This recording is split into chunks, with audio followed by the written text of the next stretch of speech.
So let's get into my first topic. So my first topic is going to be about Eleanor Burns. You guys are probably like, how on earth, why on earth did you choose Eleanor Burns? Because when on Saturday mornings, I would totally watch Eleanor Burns in the morning. I know it's random, but it was before I ever started quilting. I just would constantly watch her all the time. My husband can tell you all about Eleanor Burns and what she's got going on.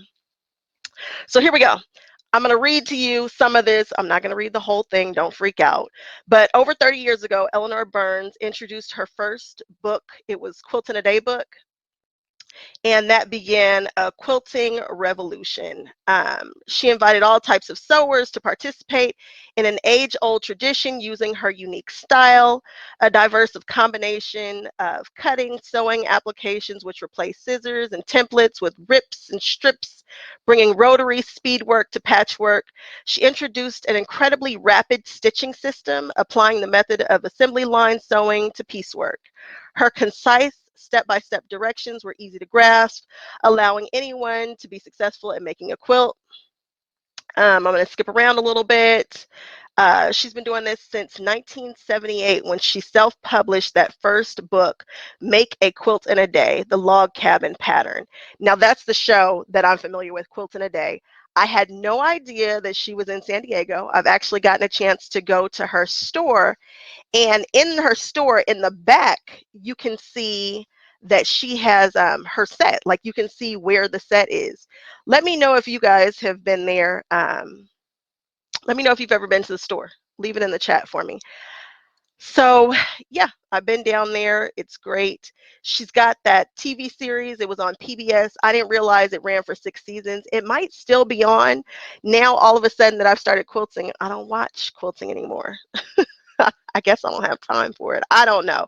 And Quilting Arts, I don't think that comes on, and that used to be my jam. So it was like a little lineup on Saturdays.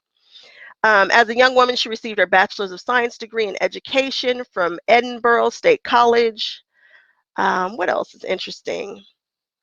I think what's kind of interesting is how she's got a kind of a contemporary, it's old school, but if you look at her patterns, which there are like a million patterns, Eleanor Burns has so many patterns in her store, it's unbelievable.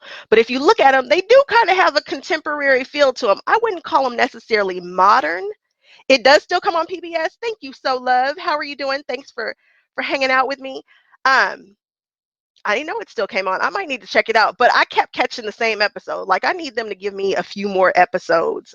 It was that same one about the blocks that go on the outside of a barn. I wish I had a barn because I would totally put a funky block on the outside. You guys better hope I don't ever have a barn because a block is forthcoming. But yeah, Eleanor Burns, you guys, what I do not want to do, hey Gloria, is end up at a quilt show or something and Eleanor Burns come up and talk to me and I don't know who she is. So that's kind of what we're going to be doing. I'm going to be picking all kinds of people to talk about. We'll just see kind of who pops up. But Eleanor Burns was one of the first people that I saw sewing on TV, and so I just used to watch it. Before I ever even thought I was going to be a quilter, I was just kind of entertained. I love when she gets the scraps and she throws it behind her back. I'm like, where is she? Who's going to pick that up? And if you step on it, you're going to slip. So if you've got, like, why are you throwing your scraps behind you? But she just used to cut it and take her scraps and toss it. So yeah, that's Eleanor Burns.